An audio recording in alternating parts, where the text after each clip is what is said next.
I'm Anil Mall. I'm with the Canadian Securities Exchange, and I'm here with Trevor Dirksen of ePlay Digital. How are you? Excellent. Great. Thanks for joining us. Why don't we start off by you telling our audience a little bit about ePlay, what you guys are doing in the augmented reality, virtual reality space. Sure. We have a game. We call it Pokemon Go meets sports, esports, and entertainment. The game's called Big Shot, wearing the colors of a team that it also wears this as a basketball jersey. It's a youth basketball team. And that game is basically you go and discover NBA athletes and you enter them into various challenges throughout the evening, throughout the day, using real-time data from the basketball games. Got it. Why don't you maybe elaborate a bit on the augmented reality space, virtual reality, augmented reality, esports? I know there's been a lot of buzz around all three of those topics over the last couple of years. Give us your take on that for our audience. There's AR, there's VR, and there's even an XR. And the XR is kind of a mix of the AR and the VR.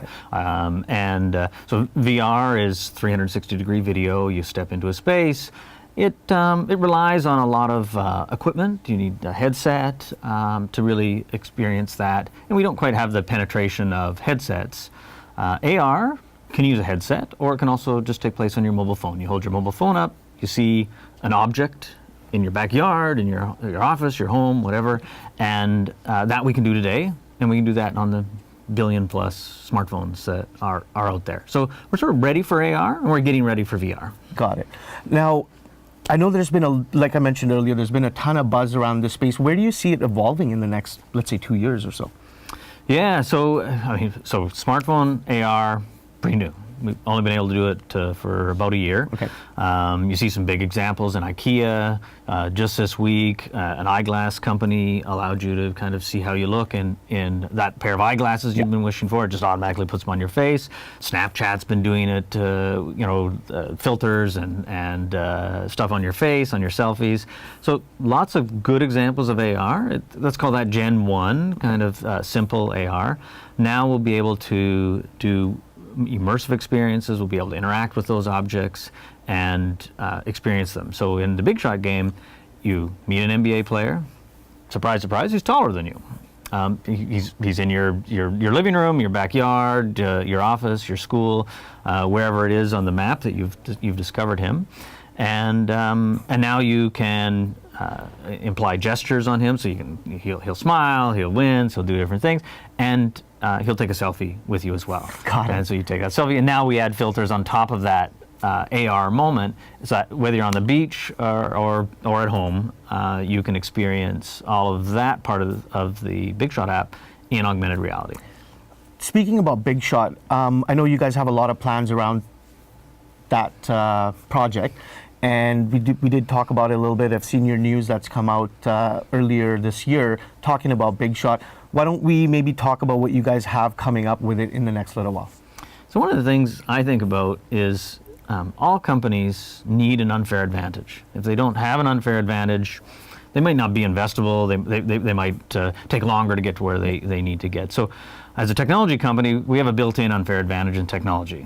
We've built this platform for ESPN, for Sony, Intel, Cineplex, a number of other clients, and so we can leverage that. That's an unfair advantage.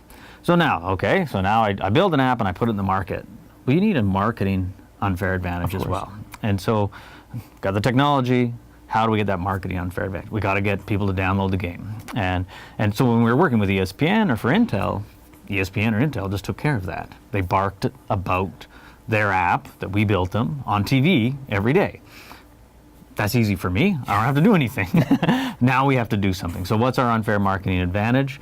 We've built 3 celebrities. We'll build more. We built 3 celebrities into the game. They have a role outside in the real world. They may be a sports broadcaster, former NBA legend. That's Big Shot Rob Horry, former NBA basketball player, 7-time champion. We've got Lindsay McCormick, the sports broadcaster. She has a role outside of the game and a role inside the game. Got it. These celebrities are going to help you find Lakers players, help you find Knicks players, help you find the next clue or unlock the next challenge, give you hints on who's trending in terms of three-point shooting, and help you do better in the game.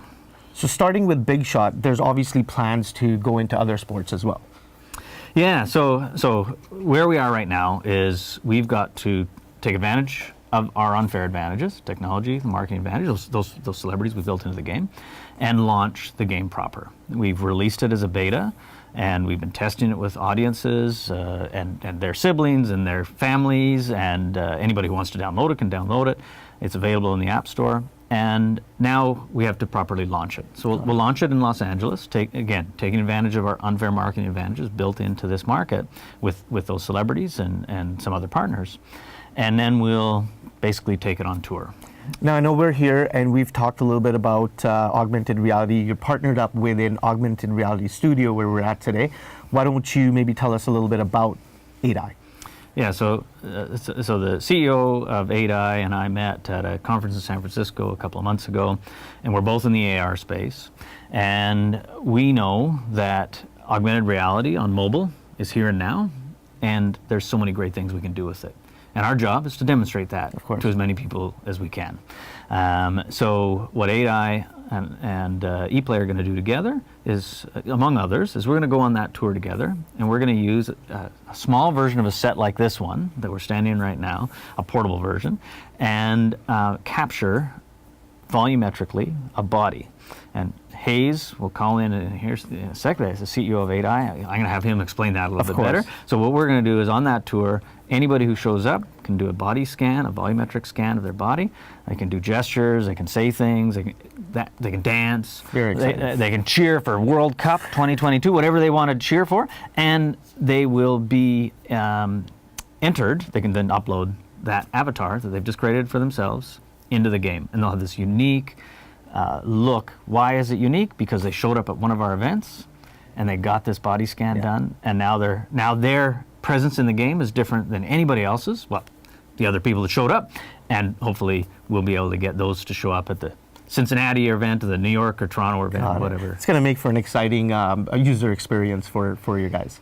It's going to be great. Yeah, no, there's as I say, we've got a job here. We've got to show people what we can do with mobile today in AR, and we've got a great plan.